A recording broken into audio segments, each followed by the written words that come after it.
Colombia Profunda es la red de más de 70 medios de comunicación de las 5 regiones de Colombia y sus 32 departamentos. Los candidatos presidenciales responden a las preguntas de los medios de la Colombia Profunda. Hola, ¿cómo están? Yo soy Federico Fico Gutiérrez, me conocen pues más como Fico.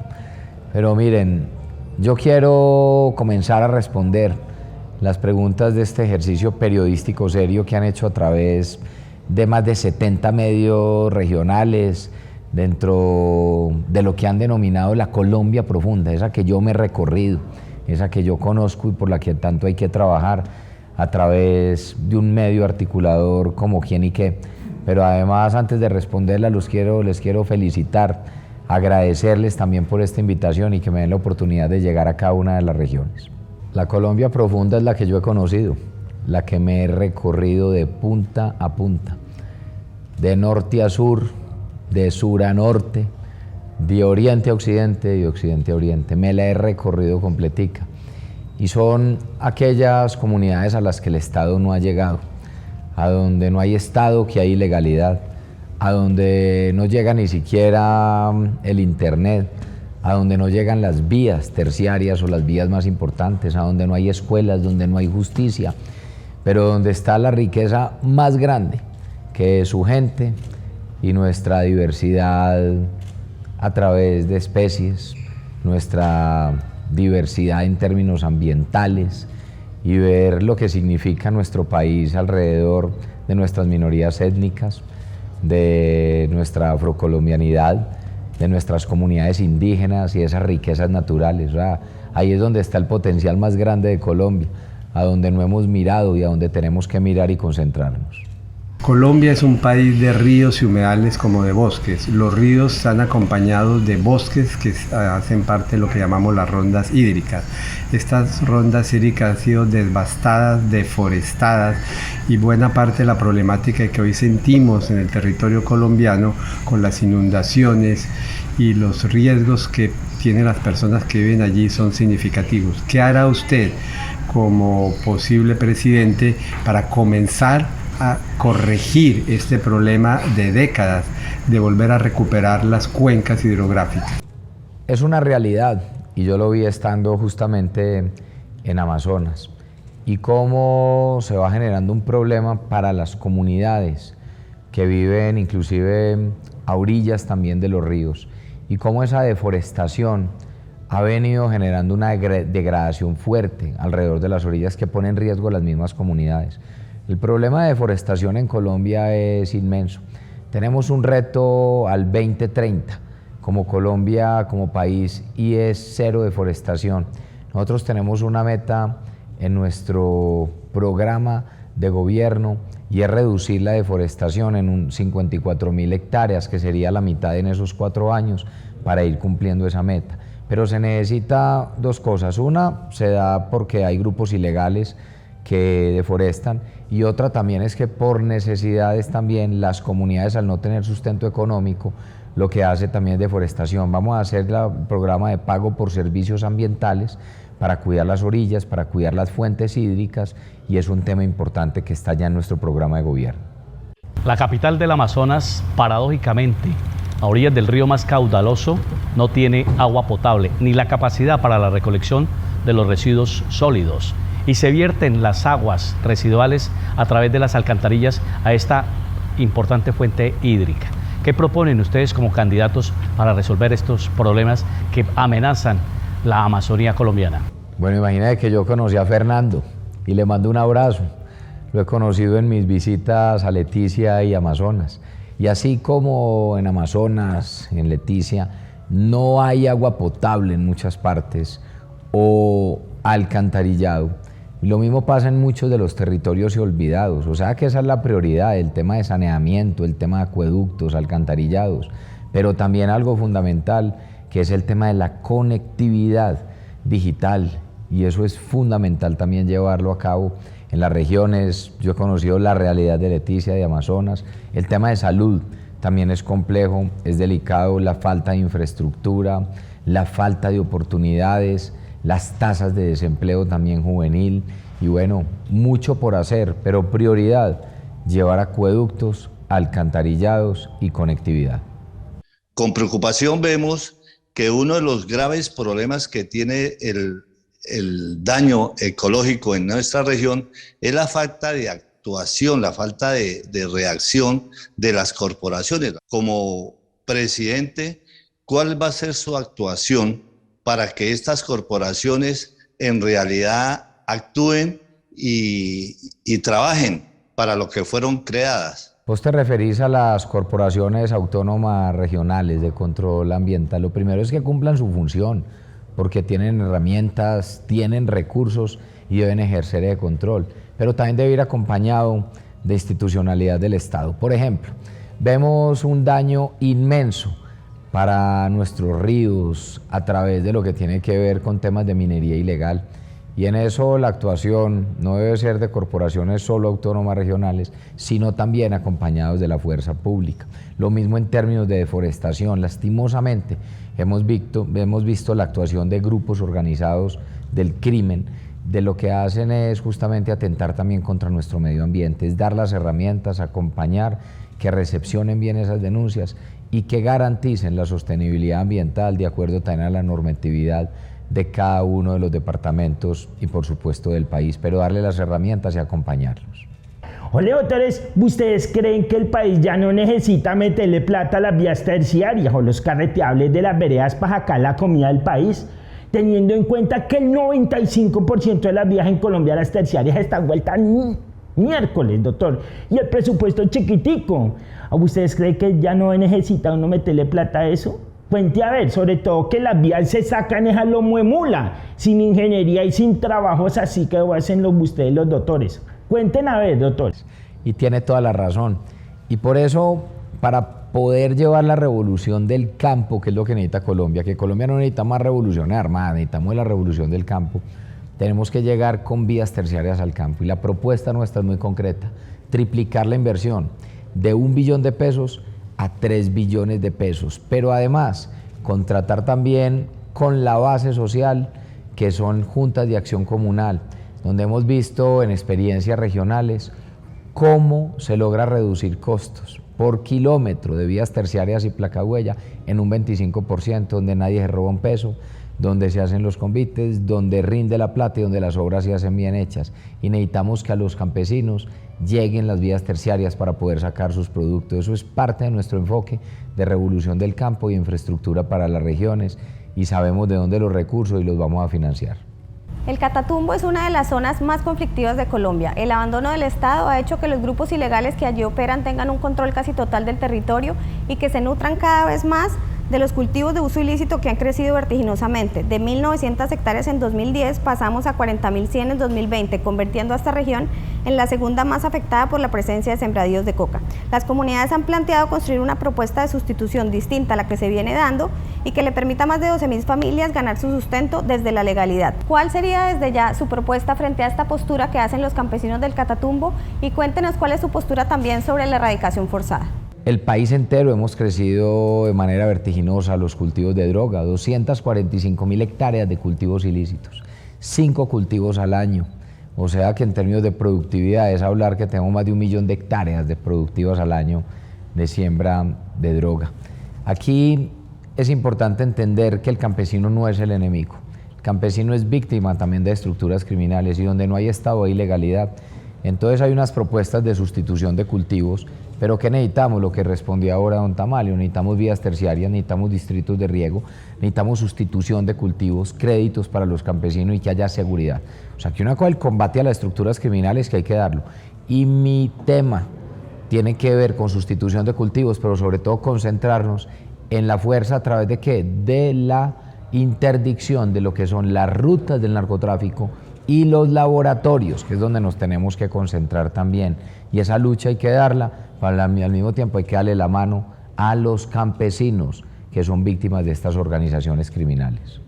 En Boyacá se extraen esmeraldas, hierro, carbón, entre otros minerales que generan más de 10.000 empleos directos al departamento. Pero esta actividad también deja daños ambientales y decenas de víctimas mortales al año por lo riesgosa que es la labor. Como presidente de la República, ¿usted qué manejo le dará a la minería, teniendo en cuenta que es un renglón de la economía que genera importantes recursos, para las regalías, pero también que es muy peligrosa para los trabajadores y el hábitat. La minería se debe hacer bajo todos los controles estrictos en términos ambientales y sociales. Y también hay que entender que hay una minería ilegal, pero hay también una minería artesanal, hay mineros artesanales, que lo que tenemos que hacer es legalizarlos y acompañar esa actividad donde se controle justamente el daño al medio ambiente, pero también garantizar sus vidas, garantizar su integridad. Y eso se debe hacer en cada una de las regiones, como lo plantean hoy desde Boyacá. Esa actividad se ha hecho durante muchos años y de forma muy artesanal por muchas personas. Nosotros lo que queremos es dar esas garantías de que puedan hacer esa minería controlando daños ambientales, que se haga donde realmente se puede hacer, que no sean los ilegales los que se apropien de esto, pero que sí definitivamente se cuide el medio ambiente y también la integridad de ellos.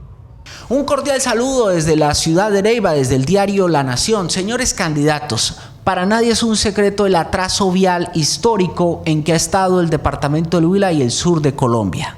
Basta mirar algunos proyectos viales como la Ruta 45, hoy en un muy mal estado, las transversales Isnos-Paletará-Popayán y La Plata-Inzá-Popayán. ¿Qué compromisos adquieren concretamente en materia vial con esta región del país? Huila y Neiva tendrán vicepresidente y es mi buen amigo Rodrigo Lara, y va a velar por la inversión también en la región. Y tú has planteado un proyecto que es fundamental, que tiene que hacer y tiene que terminar, y es la Ruta 45, que es Neiva-Santana-Mocoa, y ese compromiso es importante. Y la infraestructura en todo el país es fundamental, y nosotros nos hemos comprometido con terminar las obras 4G y comenzar la primera ola de obras 5G valoradas en 23 billones de pesos, pero además hacer también las vías terciarias. Y necesitamos que los departamentos queden bien conectados. Son departamentos que son productores y que necesitamos que sus productos también puedan salir.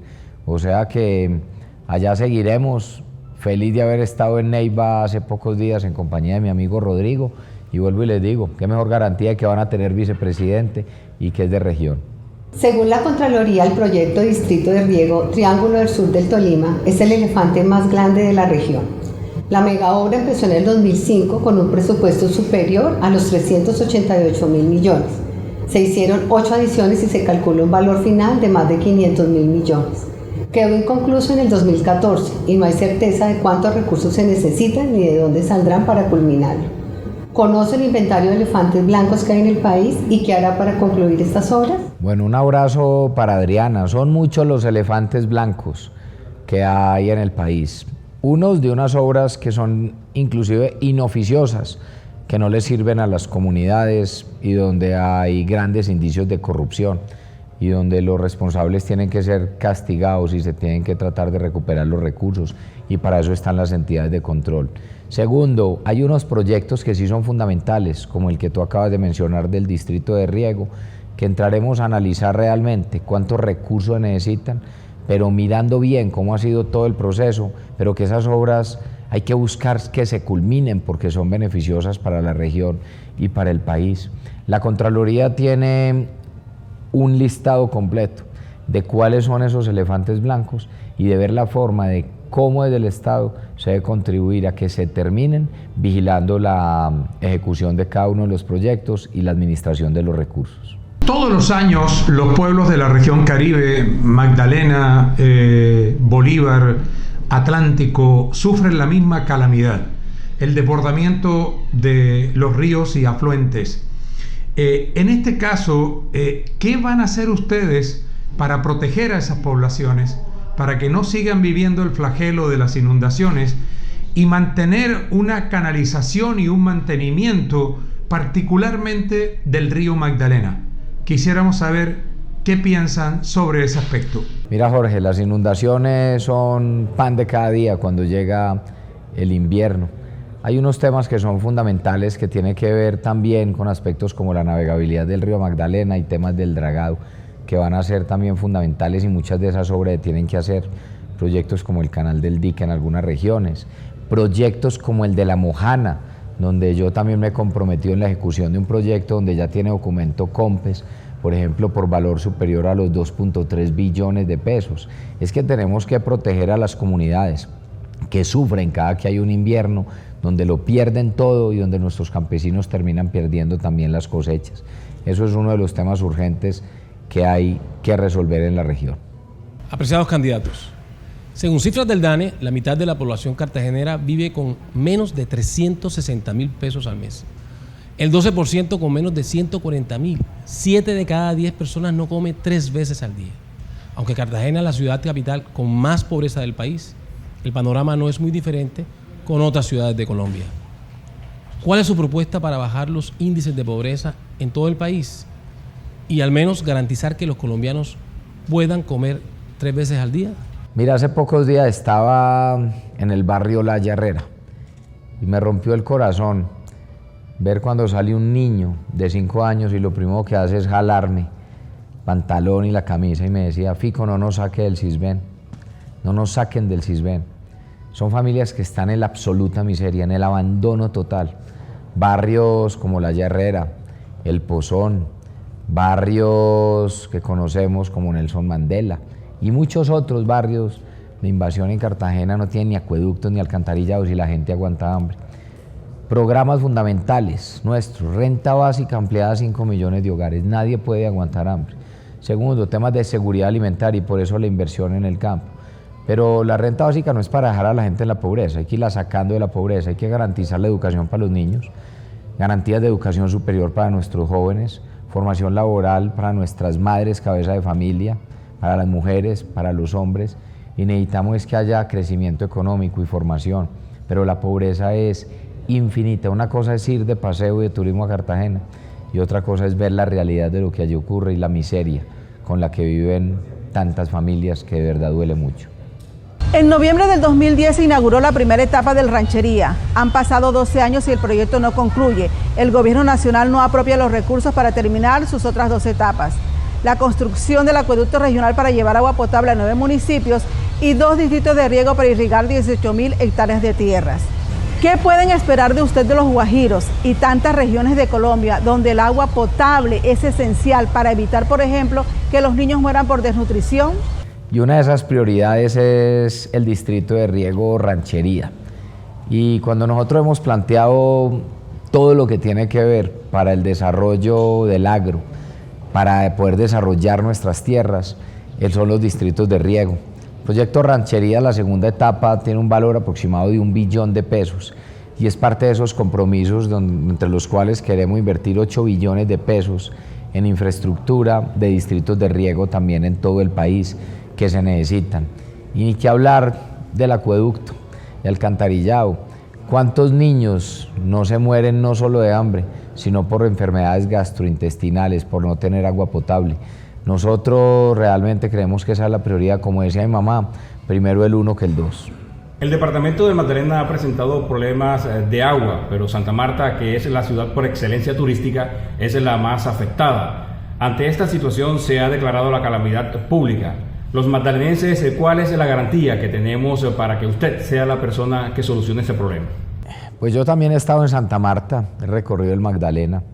Hace poco, hablando con unos jóvenes en el barrio San Jorge, yo hablaba de cómo teníamos que cuidar la democracia, la libertad, y este grupo de jóvenes me decían: Fico, mírenos, ni estudiamos ni trabajamos, ¿cuál democracia? Venga, vea nuestras casas, pisos de tierra. Fico, no hay agua, llega cada 15 días y llega 2 horas y llega mal. Es increíble que Santa Marta no tenga agua. ¿Dónde está la gestión de la gobernación? ¿Dónde está la gestión de las alcaldías? Nosotros vamos a llevar el agua a Santa Marta y esa tiene que ser la prioridad. No puede seguir pasando un municipio y la gente que no tenga agua. Y vuelvo e insisto, como lo dije para la gente de Cartagena, una cosa es ir de turismo a Santa Marta, otra cosa es ir a ver la realidad en la que viven muchas familias. Sin agua hay mucha pobreza y se multiplica, sin agua hay más enfermedades, sin agua no llegan tampoco industrias y no se genera empleo, sin agua será difícil avanzar con temas de turismo, pero sobre todo por la comunidad de Santa Marta. Esa tiene que ser nuestra prioridad y no me he dedicado a prometer cosas, no, es a comprometerme con proyectos viables y uno de ellos es el agua y a eso lo vamos a trabajar desde el primer día. Y yo lo dije, desde la primera semana de gobierno voy a ir a Santa Marta a entablar una mesa directamente para buscar la solución al agua potable para Santa Marta. Hace varias décadas en Valledupar se viene hablando de la construcción de la represa de Los Besotes. El tema ha sido caballo de batalla de varias campañas políticas, pero al final solo quedan las promesas. Pregunto, ¿es viable la construcción de la represa de Los Besotes en Valledupar para beneficio del departamento del Cesar? ¿O el proyecto solo existe en el imaginario colectivo de vallenatos y cesarenses? ¿Cuál es su compromiso con la ejecución de este proyecto? Yo me comprometo con revisar el proyecto y daremos una respuesta pronta de cuál es el futuro. Miraremos en qué etapa está, de diseños, de estudios, de valores del proyecto y tiempos de ejecución. Miraremos cuál es su viabilidad también desde el punto de vista ambiental, técnico y financiero. Pero una vez tenga la respuesta la daré como la he dado en cada uno de los proyectos donde sí tenemos la certeza que se puedan hacer y que los hemos estudiado. Caldas ha tenido la aspiración de tener una conexión aérea acorde con la competitividad que necesita el departamento. Para eso se está construyendo la primera etapa del aeropuerto de Palestina. ¿Cuál sería en su gobierno el compromiso, no solamente para terminar adecuadamente la primera etapa, sino para hacer una pista de 2.300 metros que sea consecuente con lo que necesita la conectividad de este departamento? Lo decía yo hace poco, cuando visitaba Manizales y que justo no pude aterrizar en el aeropuerto porque como cosa rara, entonces el clima no lo permitía y tuvimos que aterrizar en Pereira y viajar por tierra hasta Manizales. Eso lo viven todos los días la gente de Manizales y por eso la prioridad de tener un aeropuerto alterno como el aeropuerto del café en Palestina es prioridad y ese es nuestro compromiso. No solo ejecutar la primera fase que va, sino seguir avanzando hasta que sea una realidad. Señores candidatos presidenciales, Pereira y su área metropolitana es una de las zonas de mayor consumo de droga en el país. Familias enteras, jóvenes, se dedican al microtráfico, al expendio de droga. Por falta de oportunidades económicas, se ven obligados a ingresar a este oscuro mundo que genera muerte y violencia. Precisamente ustedes, como presidentes de Colombia, ¿qué programas, qué oportunidades generarían para estas familias, para que no siguieran integrando este oscuro mundo de violencia, de muerte? Y mire, yo creo que la pregunta que él plantea es muy seria. Y ahí es donde hay que hablar que es que el tema de las drogas no es un juego, como algunos lo plantean. El tema de las adicciones es muy peligroso. Y cuando uno habla con tantas mamás o tantas abuelas o papás que tienen el desespero porque sus hijos o nietos entraron a la droga y tienen ya adicciones, faltan programas desde el punto de vista de salud pública y salud mental para el tema de prevención de adicciones o atender ya personas que están en adicción. Eso tiene que ser un resultado también de modificaciones en el sistema de salud. No se tiene, no se responde ante esta demanda, pero definitivamente hay que evitar el consumo de droga, es gravísimo, es malo, destruye a familias, destruye a la sociedad y se necesita más programas de prevención y de asistencia desde salud mental.